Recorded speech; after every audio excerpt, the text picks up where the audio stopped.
আজকের ক্লাসে আমরা আমাদের বিজ্ঞানের একাদশ অধ্যায় অর্থাৎ প্রাথমিক জীবনের তড়িৎ উক্ত অধ্যায়ের রাজশাহী বোর্ড 2023 সালে একটি সৃজনশীল প্রশ্ন সমাধান করব। আমাদের উক্ত সৃজনশীল প্রশ্নের উদ্দীপকে বলা হচ্ছে সালাম সাহেবের কারখানায় আকরিক থেকে ধাতু নিষ্কাশন করা হয়। তার কারখানায় একই সুইচের মাধ্যমে দুটি ফ্যান এবং দুটি লাইট জ্বালানো হয়। অপরদিকে তিনি বাসায় প্রতিটি ফ্যান এবং লাইটের জন্য আলাদা আলাদা রকমের সুইচ ব্যবহার করেন। প্রথম প্রশ্নতে বলা হচ্ছে অ্যানোড কাকে বলে। অ্যানোড কাকে বলে বলতো আমাদের তড়িৎ কোষ এবং তড়িৎ বিশ্লেষণের ক্ষেত্রে ধনাত্মক যে তড়িৎ দাগটা থাকে সেটাকে বেসিক্যালি বলা হয় অ্যানোড।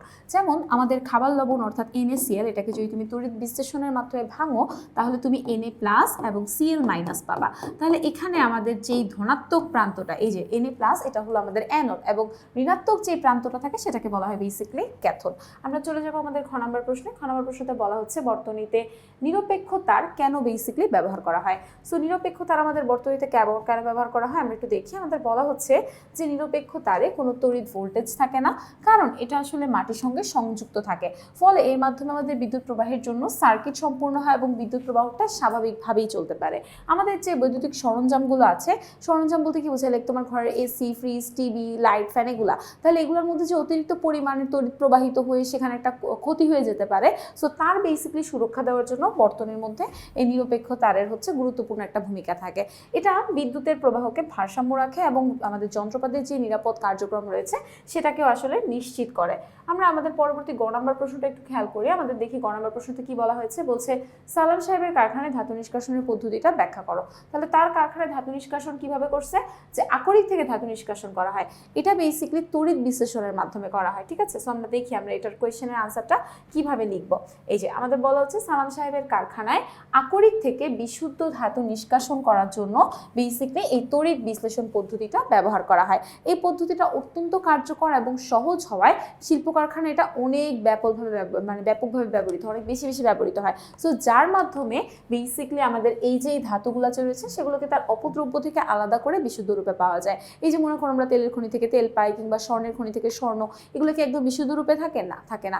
ওখান থেকে আমাদেরকে এই আকরিকগুলোকে বিশুদ্ধ করে নিতে হয় আলাদাভাবে। সেটাই বোঝাচ্ছে।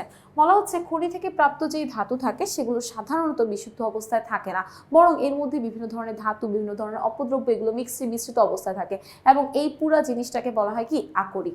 এই আকরিকের জন্য প্রথমে তোমার ধাতু নিষ্কাশনের জন্য প্রয়োজনে প্রথমে উপযুক্ত যে আকরিক রয়েছে সেটাকে নির্বাচন করে নিতে হবে।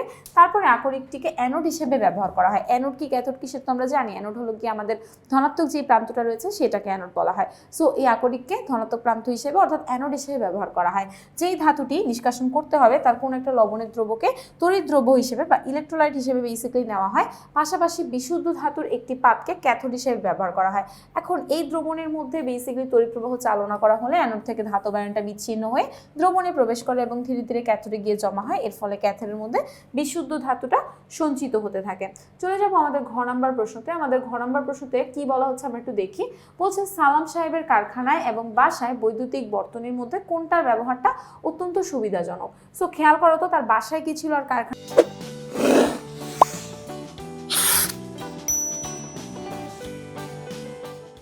কি ছিল। তার বেসিক্যালি কারখানার মধ্যে একই সুইচের মাধ্যমে দুইটা ফ্যান এবং দুইটা লাইট চালানো হতো। এটা তার কারখানা, একটা সুইচ অন করলে দুইটা ফ্যান দুইটা লাইট চলতো। বাট তার বাসায় এই যে ফ্যান এবং লাইটের জন্য প্রত্যেকটার জন্য আলাদা আলাদা সুইচ। তাহলে বলতেছে বাসায় কলকারখানা এবং বাসায় বৈদ্যুতিক বর্তনীর জন্য কোনটার ব্যবহার অনেক সুবিধাজনক।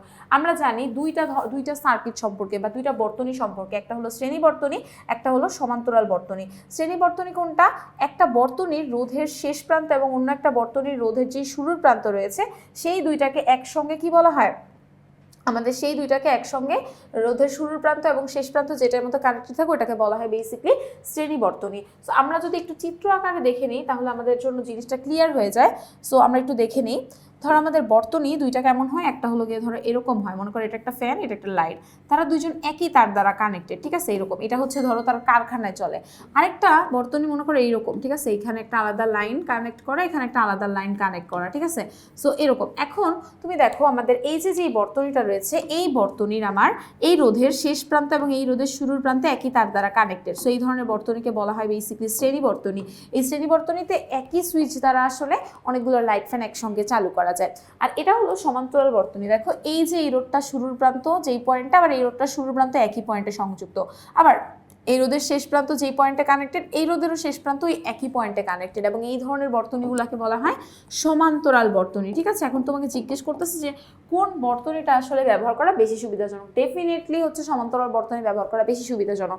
সো আমাদের এখানে বলা হচ্ছে যে উদ্দীপকে দেখা যায় সালাম সাহেবের কারখানায় একই সুইচের মাধ্যমে দুটি ফ্যান এবং দুটি লাইট জ্বালানো হয়, অর্থাৎ তার কারখানায় শ্রেণী বা সিরিজ সংযোগের বর্তনী ব্যবহার করা হয়েছে।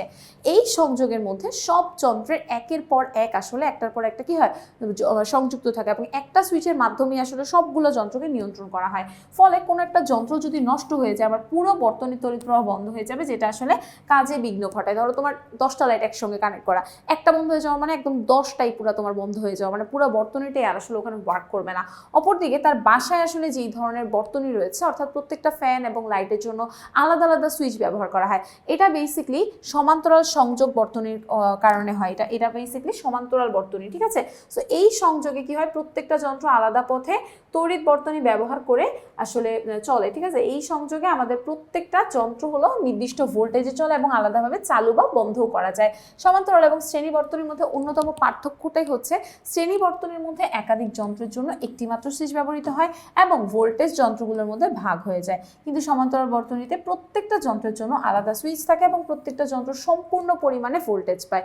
এর ফলে আমাদের সমান্তরাল সংযোগে যে কার্যক্ষমতাটা থাকে যন্ত্রের, সেটা বজায় থাকে এবং তড়িৎ অপচয়টাও কমে যায়। সুতরাং এখান থেকে আমরা বলতে পারি যে সালাম সাহেবের কারখানায় ব্যবহৃত শ্রেণী বর্তনীর তুলনায় বাসায় ব্যবহৃত যে সমান্তরাল বর্তনীটা রয়েছে সেটা বেশি পরিমাণে সুবিধাজনক। কারণ কি, এতে করে প্রত্যেকটা যন্ত্র আসলে স্বাধীনভাবে চলাচল করতে পারে, প্রত্যেকটা যন্ত্রের ভোল্টেজ ঠিক থাকে এবং একটা যদি ত্রুটিও হয় অন্যটার উপরে তার কোনো এফেক্ট ফেলে না।